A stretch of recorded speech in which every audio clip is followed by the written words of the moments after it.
안녕하세요. 자, 질량 보존의 법칙에 대해서 우리가 배우긴 했는데, 앙금 생성 반응, 기체 발생 반응의 질량 보존 법칙은 배웠는데, 연소 반응에서의 질량 보존 법칙은 아직 안 배웠어요.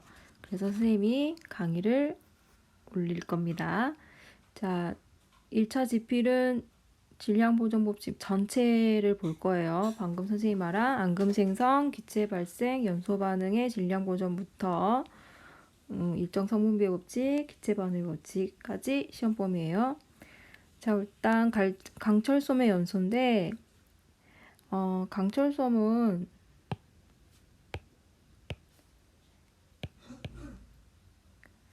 자, 철은 철인데 철이 솜처럼 돼 있는 걸 말해요. 여기 그려져 있죠? 철이 솜처럼 돼 있는 걸 말해요. 강철솜이 연소한다 그랬으니까 연소는 산소랑 반응한 거죠. 산소랑 반응하면 이렇게 산화철이 되는 건데 지금은 이제 화학식만 쓰고 개수를 맞춰보면 이렇게 되겠죠. 자, 그래서 이 아이를 반응시켰을 때 닫힌 공간, 열린 공간에서의 질량 변화를 볼 건데 닫힌 공간이든 열린 공간이든 질량은 보존됩니다. 질량 보존이라는 거는 반응물과 생성물에서 원자의 종류와 개수가 변함이 없기 때문에 질량이 보존돼요. 화학 반응식에서 왼쪽 오른쪽 입자 개수가 같다는 거예요. 이렇게 질량은 항상 보존되는데 우리가 관찰하는 이 강철솜을 이렇게 뚜껑을 닫아놓고 반응을 시켰을 때 강철솜을 갖다가 이 안에 이제 산소가 있는 상태로 연소를 시켰을 때 이 아이는 이제 이 뚜껑을 닫은 이 비커 공간 안에서 이제 연소가 일어나면 강철솜은 이렇게 산화철이 되는데 이제 여기 공기 중에 있던 여기 산소가 이 솜 안으로 들어간 거예요. 여기 이쪽에 있던 산소 입자가 이 공기 중에 있던 산소 입자가 이 강철솜 안으로 어떻게 보면 들어간 거겠죠. 외부에서 더 이상 산소가 들어온 것도 없이 이 안에서 반응이 전부 일어났어요. 그러면 질량 변화는 없겠죠. 어차피 질량은 항상 보존되지만 실제 측정에도 질량은 변함이 없어. 질량 변화는 없다 이거야. 하지만 이 열린 공간 안에서는 자 이렇게 뚜껑이 열린 상태로 우리가 강철솜을 연소를 시키면 공기 중에 O2가 있었을 때 연소를 시키면 얘가 산화철이 되면서 여기 공기 중에 있던 산소가 여기로 들어간 거예요. 어떻게 보면. 그러면 여기 이제 비어지는 이 공간 안은 외부에서 또 산소가 채워지겠죠? 그러다 보면 이 아이들, 이 비커까지 포함해서 질량을 재보면 질량은 커지는 거예요. 질량은 증가하는 것처럼 보여요. 이 공기 중에 있던 산소는 여기 들러붙었고 외부에서 다시 채워준다고 보면 또 강철솜만 놓고 봐도 그래요. 철 원자가 5개가 있었어. 여기도 철 원자가 5개가 있지만 거기에 산소가 들러붙는 거니까 어떻게 보면 질량이 증가하게끔 보이겠죠. 하지만 아까도 말했지만 질량 보존 항상 됩니다.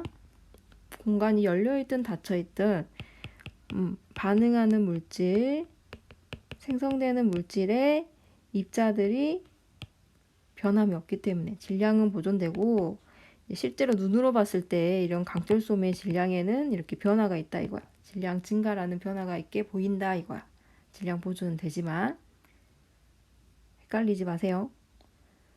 자, 그 다음에 이번에는 나무의 연소예요. 나무는 뭐 CH5라든가 이렇게 다양한 물질로 되어 있는 식물인데 이 아이를 연소를 시키면 이 같은 경우는 이렇게 기체가 발생하는 반응이다 이거야. 우리가 뭐 나무나 집이 타도 이제 재가 남는다는 건 알고 있죠? 재뿐만 아니라 이런 기체들이 발생해서 날아갈 수가 있다 이거야. 그래서 마찬가지로 닫힌 공간이든 열린 공간이든 질량은 항상 보존되는데 눈으로 봤을 때 나무의 질량이 실제로 일정하게 보이는지 증가하게 보이는지 보자. 자, 닫힌 공간 안에서 내가 나무를 태워요. 나무를 태우면 여기 공기 중에 있는 산소랑 반응하겠죠? 산소랑 반응해서 여긴 재가 남고 발생하는 기체는 어디 도망 못 가고 그대로 닫힌 공간 안에 있겠죠. 그러면 질량 보존은 닫힌 공간이든 열린 공간이든 항상 일어나는 거고 실제로 측정한 질량도 일정하게끔 보인다. 됐죠? 그 다음에 만약에 열린 공간 안에서 우리가 이렇게 열려있는 공간 안에서 나무를 태우게 되면 자, 여기 공기 중에 있는 산소랑 반응해서 타겠죠? 그래서 재가 됐는데 이번에는 기체 발생 반응이기 때문에 이 기체들이 열린 공간에서 밖으로 나가버려요. 그래서 열려있든 닫혀있든 질량은 항상 보존되지만 실제로 우리가 이 나무의 질량을 측정하거나 이렇게 컵의 질량, 여기 이 열린 공간 안의 질량을 측정해 보면 실제로 눈으로 봤을 땐 질량이 기체가 날아가 버려서 질량이 감소하는 것처럼 보인다 이거야. 질량이 감소하게 보인다 이거예요. 하지만 질량 보존은 반응물과 생성물 사이에 입자 전후가 같다는 것을 말하는 거기 때문에 질량 보존은 항상 일어나고 있습니다. 자, 문제를 풀어볼게요. 질량이 같은 아이를 매달았으니까 당연히 수평이겠죠. 여기도 철이었는데 지금 가열을 시켜요. 가열시키면 어떻게 바뀌겠어요? 산화철로 바뀌겠죠. 자, 그랬을 때 옳은 것을 고르시오 그랬네. 강철솜을 가열하면 누구랑 반응하는 거야? 산소랑 반응하는 거죠. 그래서 산화철이 된다 그랬어요. 연소 후에도 막대저울은 수평을 유지하냐? 자, 막대저울은 어떻게 되냐? 자, 여기는 철이 되고 여기는 산화철이 돼요. 여기 철이 5개가 있었으면 여기도 철이 5개 그대로 있어야지 처음에 질량이 같았겠죠? 근데 여기는 산소랑 결합을 하면서 더 무거워지니까 이렇게 기울게 되겠죠. 그쵸? 그래서 막대저울은 수평을 유지할 수가 없어요. 연소 후에는 B쪽으로 기울어진다 그랬죠. 연소 후라 그랬어. 연소 후면은 여기는 산화철이고 여기는 철이 되죠. 이거는 녹슨 철이에요.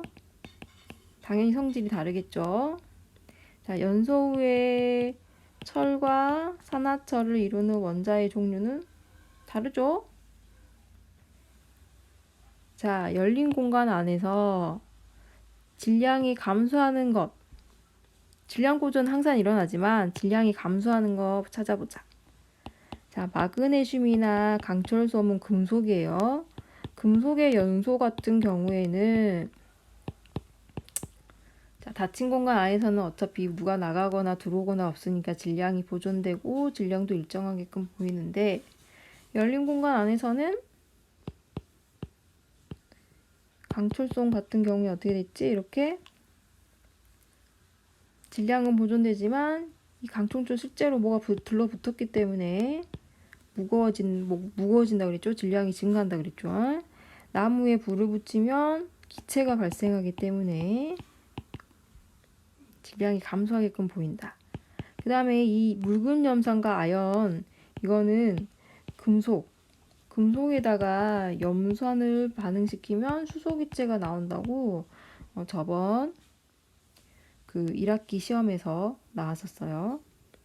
자, 탄산나트륨과 염화칼슘도 질량 보존 관련된 거라서 자, 탄산나트륨과 염화칼슘을 반응하면 자, 어차피 이 아이하고 이 아이 반응해봤자 질량은 보존되는데 다만 앙금이 생성한다 그랬죠. 밑에 앙금이 생성해도 누가 도망가거나 들어오거나 한 게 없기 때문에 질량은 보존된다 그랬어요. 그래서 질량이 감소하게끔 보이는 거는 지금 3, 4번이에요. 자, 이상으로 강의를 마치겠습니다.